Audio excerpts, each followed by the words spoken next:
Hello everyone, welcome to Mistakes Were Made. Today we are going to be doing our budget recap for the second pay period of September. That's going to cover September 16th through the 30th. Now you are seeing this before our budget with me for the October pay period, which is a little bit backwards. Usually we do it the other way around. And the reason why I wanted to do that is I wanted to have all of our debt situation locked down before we start into the new month, just because this is a pretty special budget recap. So if you've been following us, welcome back. Thank you so much for keeping track of where we are. And if you are new, welcome. This is kind of an auspicious day, so I hope you find something of interest. We will stop periodically on things that may need a little bit of extra information for anybody that is new, but I'm going to try and keep this pretty quick. So let's zoom in so that we can see easier and get started. So when we did this particular budget with me originally, we didn't have a lot of information about certain things, in particular the pay that was coming in, which was a little bit unusual because usually we know what Mr. M's pay is going to be at the very least. That's okay. We know now. So we are at $1,938.69 for him. And then mine was $2,453.17. We did not have any miscellaneous income. We did have just a little bit of money coming in from Etsy, $3.91. And then we weren't quite sure what our buffer rollover was going to be yet because it was early enough in the process that we weren't super sure where we were going to land on the previous pay period, which would have been the September 1st through 15 pay period at the time. But that ended up being $200.85. Okay, so let's get that all added up. 2453. Now, as those of you know who have been following along, this, like I said, it's an auspicious day. Oh, I'm not going to beat around the bush or anything like that. It is because we know we are paying off the Reflect card. We discussed that in earlier videos. We knew that this was going to happen. Where the question was is how much of a jump start are we going to be able to make on the Discover card that we are going to transition to for our next payoff debt item that we need to pay off. So we will be seeing where that lands. We are at $45,96.62 for our total income for this pay period. All right, there are a few changes here, but not very many. None with the mortgage, so that's still $875. And then the first one is here. We had anticipated it was going to be $129.69, but as I mentioned, we did have some credits that came in, so it was actually $127.72. No changes. Oh, you can't even see what I'm doing this for. No changes for the gas bill. This was on target. Again, we did have an increase in our water bill, so yay for that. No changes for Comcast. And then Google Fi, this is our cell phone bill. It's usually slightly off, and it was $89.94.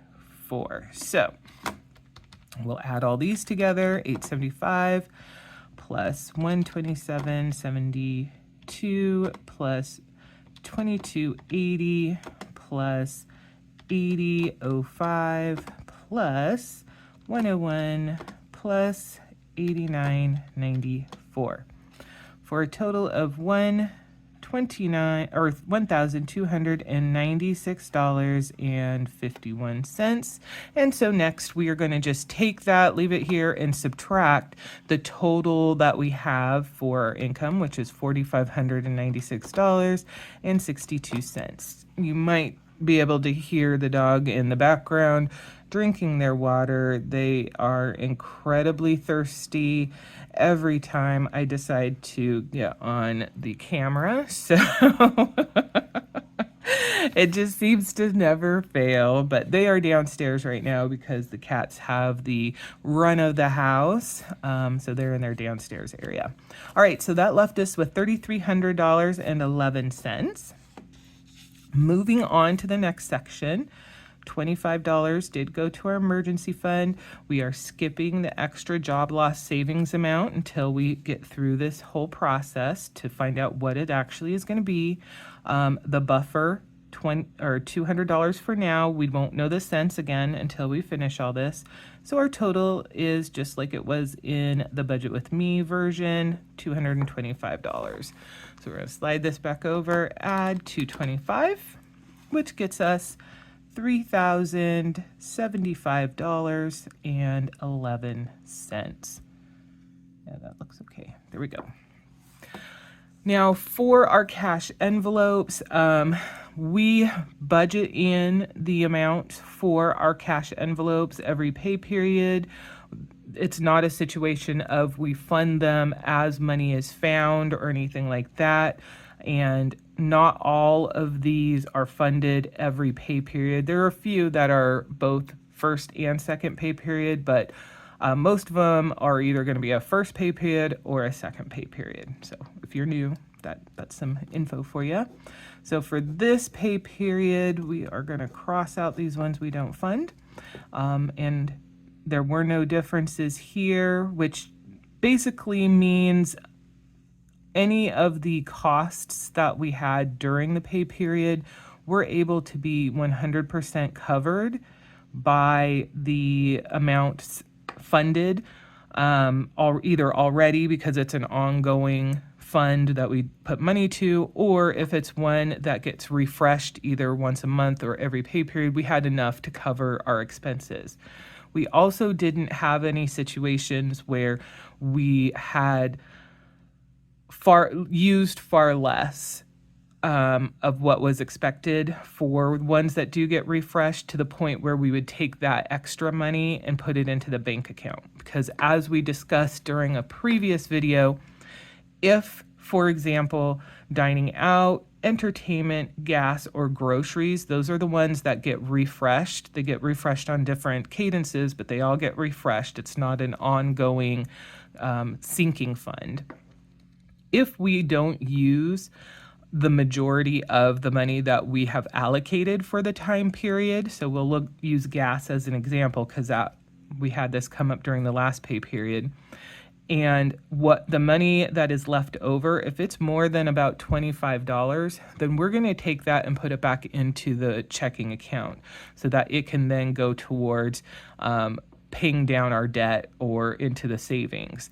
If the difference, the leftover that we have, is less than $25, then we'll keep it in play and decide what we're going to do with it in relationship to the cash envelopes at that time. So we didn't have anything like that this time period as far as moving it into the main checking account. But we did have, with the pets, we normally fund that at $160.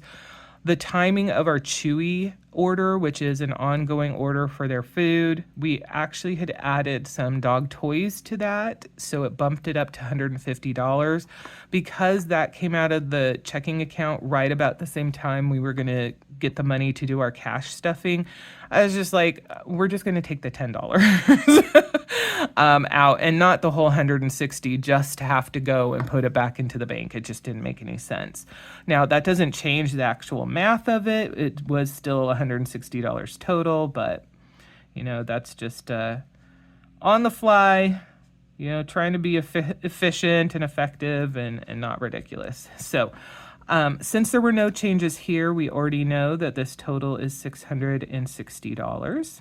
So we're going to go ahead and 660 from our total, our running total that we still have, which leaves us with $2,415.11. All right, we're getting closer. So for Discover, we did do our standard payment of $250. We also did the second of two payments of $488 for Reflect. Now, this did not pay it all the way off. There was still money to be paid. We are not going to figure out what the extra debt payment amount is just yet, but all told, this was $738. So we're going to add $738 to this, which brings us to $1,677.11. I did use the entirety of the $30 guilt-free money for this pay period. So we'll just do a quick 30 there, which brings that to $1,647.11. And we did have our auto transfer of $100 to cover the yard cleanup. So down here is $100, and that brings us to $1,547.11. So we do know already that our numbers are higher than what we had originally anticipated. So that is always awesome. Now, so we're going to stop here for anybody that's new. If you go back and look at some of our other videos, you will know that when we first started this process, our main goal was to build up a savings bucket because the job's going away and we need to have money to replace my income and make our budget work until I find a new job. That was our main focus for the first few months, 4 to 5 months of this process. We've determined 6 months of wage coverage, not just wage coverage, but the difference in between what our budget was, what Mr. M brings in for the month, leaves what we needed each month for my pay to cover. So that times 6 is what we were aiming for.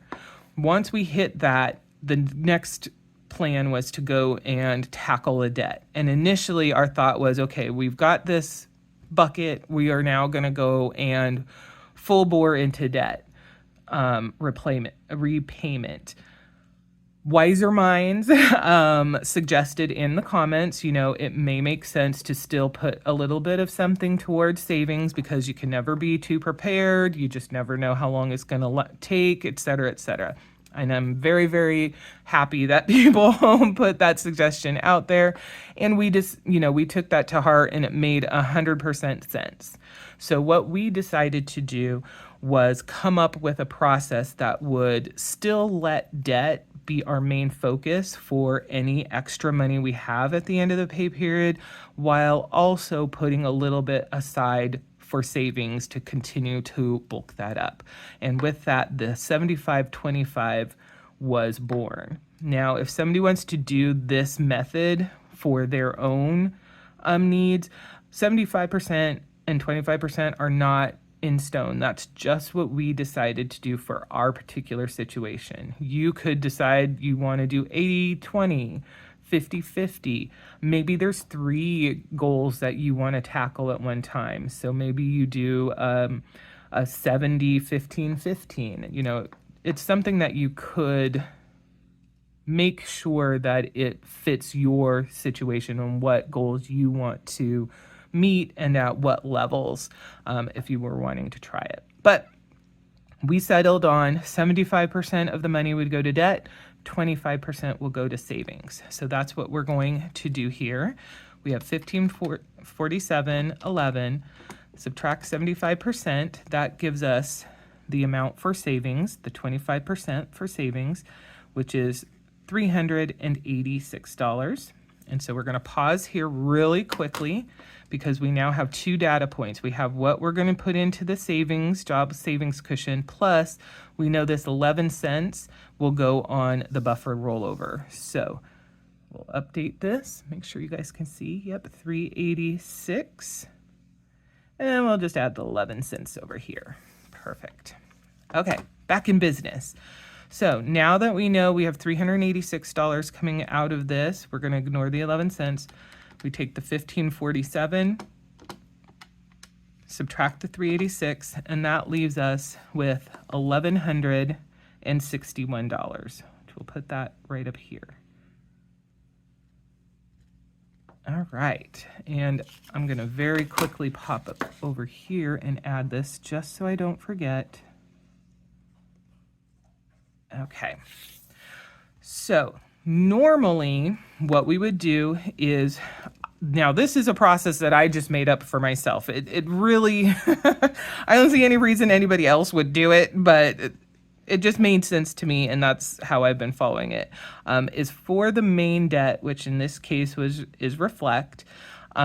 I want the payment that's going to go to that to end in either $00, $25, $50, or $75.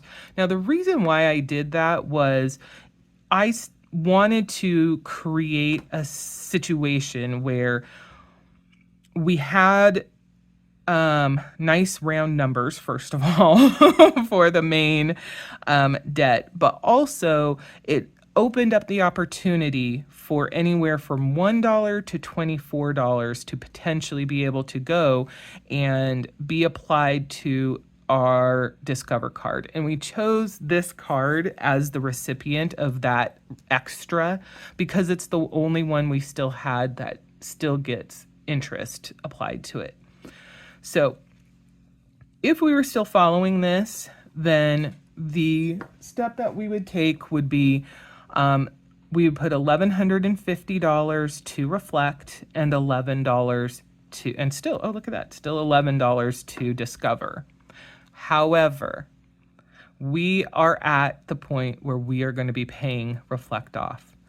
As you know, if you watch one of our most recent videos, there was only $367 left on Reflect.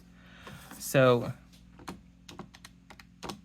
if you take that 367 from the 1161, it doesn't make any sense to do this process because we're paying it off, then that leaves $794 to come off of Discover. All right, so not only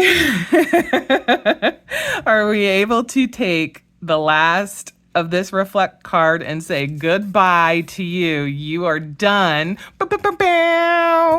but we are also in a position to make a pretty hefty payment towards the Discover card to jumpstart our new debt reduction focus. So Discover is now our only shared credit card that we have left to pay. Now, I will say, for clarifying purposes, Discover is not our only debt we have left. We still, of course, have our mortgage, and oh boy, I hope we're able to pay that off, sometime soon. But we also have Mr. M's car, and Mr. M has his own credit card. We have been focusing on the debt that we share together. Both of those other two are in his name only. And so when we were trying to figure out how we wanted to document and tackle things, we decided if it's coming out of our joint account, if it was, a joint debt, then that's what we're going to work on first. Those other two debts, they come out of his checking account only. And so once we get all of these taken care of, then we will be focusing and moving payments and stuff over to deal with them. But for now, this is the focus, and I am so excited because We're going to put this up here. Reflect got its 367. Oh my goodness, I can't even talk. Dollar payment. It is now at 0. The Reflect card is actually, oh, you can't even see that. I'm having excitement and you can't see why.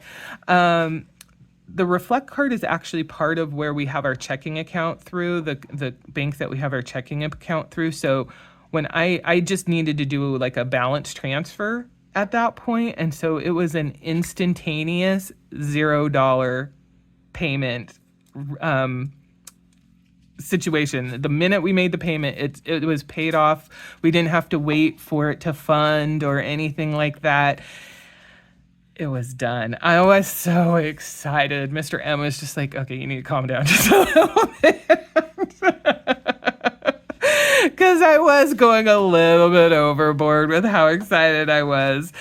I mean, he is definitely on board and very happy about the progress we were making, but he is far less effusive about certain things. We're both very introverted, but he's even more introverted than I am. So the other, of course, benefit is this $794 that went to Discover, which that has also already applied onto the credit card. So that is fantastic. Oh, and you are now hearing a kitty that has the zoomies in the background, just as an FYI. All right, so we still have one last thing that I want to go over, and that, my friends, is where we are on the debt reduction for the second pay period. So we're going to look at that specifically, and then we're going to look at the debt reduction overall for the month in total. And we're just doing this all on the same page that I did the stuff for the first pay period. So for September 16th through the 30th, second pay period, we started with $9,401.21, which you can see here. Well, you can't really see that, can you? Hold on.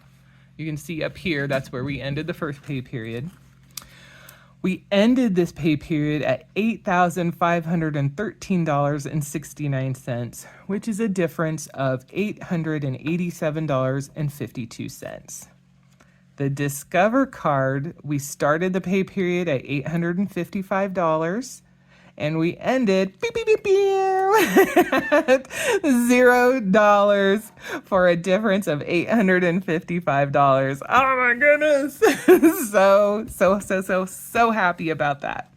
All right, so now overall, that means we had during the pay period a total amount of debt of $10,256.21, which dropped down to $8,513.69, or a reduction of $1,742.52. Woo! Oh, we're about to have a cat rumble. Uh-oh. Okay, maybe crisis averted. All right, so looking at the month as a whole, we started the month at $9,411.21 balance on Discover. As we just discussed, it came down to $85,13.69. So overall for the entire month, we reduced that by $897.52. This is really the largest impact we have had on this card the entire time that we have been doing this process.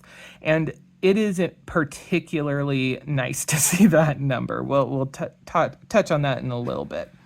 The Reflect card, we started the month at $2,518. It is at 0. I will not do the sound, which means we reduced it by $2,518 for the totality of the month. So we started the month with $11,929.21 of shared credit card debt, or shared, yeah, I guess that's the best way to say it. We ended at $85,13.69, which is a total reduction of $3,415.52. Fantastic. So now the ramifications of this situation are manyfold, and It's not that we haven't paid off other credit cards, because obviously we have. To get to this point, we definitely have.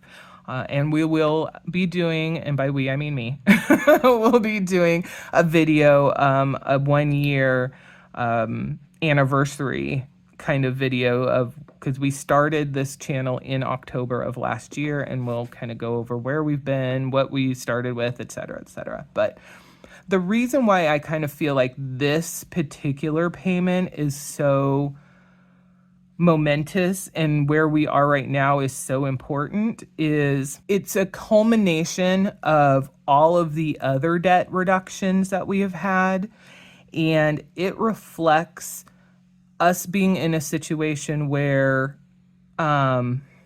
we have created more flexibility for ourselves in our budget.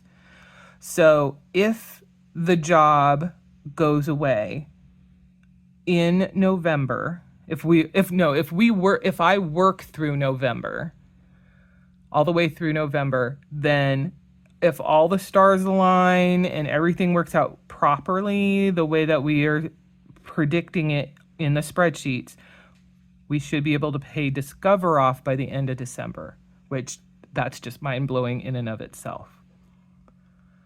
But if the job goes away at the end of October, because for right now we are slated to work through October, and the future is nebulous after that, that timeline won't be the same, and we will lose those opportunities of having large amounts of money at the end of each pay period. And so that will significantly reduce our ability to pay this debt down. So while that's not, fantastic, what it does mean, though, having just this debt, is we will have so much more flexibility in our budget that if that situation means we need to move things around, we can.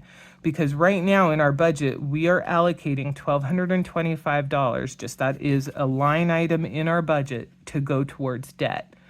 If something were to change or things aren't going the way we're anticipating, and we need to reduce that debt amount that we're putting away every month by half, because we have paid our debt down so much so far, one, we can do that. We have the ability or the option to do that. But two, because this is the only debt left, even at half that amount, we will still be paying more than the minimum payment, more than the minimum payment plus the typical amount that we are charged in interest. And so that means we are still going to be making a good amount of forward progress, because previous to now, we would make our payments, but then the interest would hit. And so, the difference is negligible, like $80 instead of the $250 or $270, et cetera, dollars that we had paid. In this case, while we have these larger payments, we will start to see that forward movement go a little bit more. The next piece that I wanted to show is where we're at here for what we're looking at if my job were to go away tomorrow, because technically it is actually Sunday the 29th. It's not the last day of the month, but there are no extras that we're expecting to come out of the account. And honestly, if something surprisingly did come in over the weekend on Sunday, then we would just attribute it to the next pay period. But as of the end of September, if we do the calculations for the PTO, am expecting $7,373 to come in.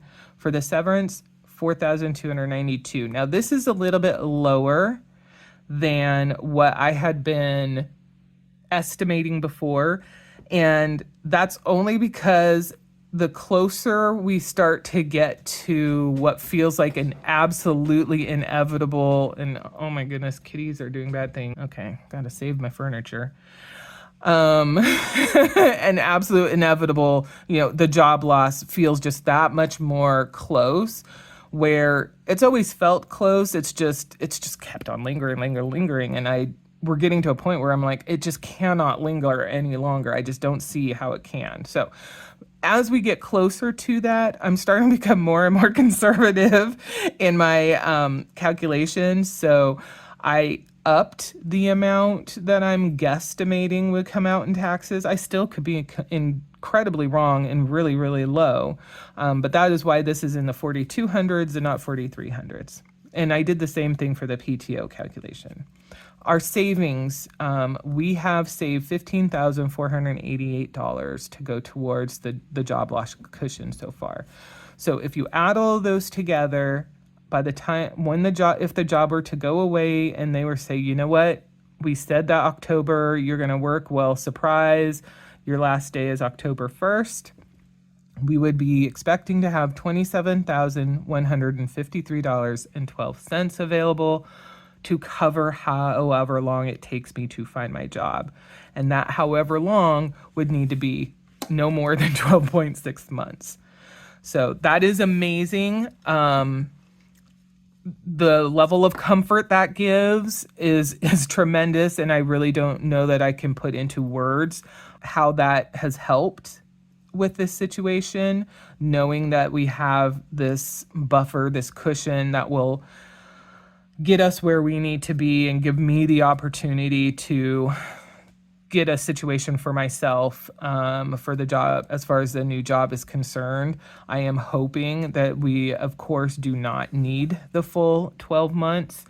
This calculation does not include any unemployment amounts or any unemployment numbers, because I just don't feel comfortable trying to determine how much I could expect from unemployment. So there would still be presumably a little bit more income coming in. So yeah, that is where we are for September. September is closed out. The next video to come out will be our budget with me for the first pay period of October. I am so excited to only have the Discover card left. I am constantly crossing my fingers, sending out good vibes to the universe that we will be working through November at the very just so that we do have that opportunity to hopefully pay off the Discover card by the end of December, and then move our focus over to Mr. M's car loan and credit card situation. But yeah, I never thought this is where we would be at this point. So I feel very, very grateful for how things have turned out despite the overall negative of the situation that we're in. I am very proud of ourselves for what we have accomplished so far. And like I said, I will do a 1-year debt confession update to kind of go over that progress and what that looks like. So thank you for sticking with us through this whole video. I hope you're excited as I am about the progress that we've made, and fingers crossed we continue to make some great progress going into the future. As always, if you have any feedback, suggestions, questions on things that we haven't covered, or anything like that, please note those down below. I really, really appreciate you guys taking the time to see how we're doing and watching the videos that I put out. So thank you so much for that, and we'll see you in the next one.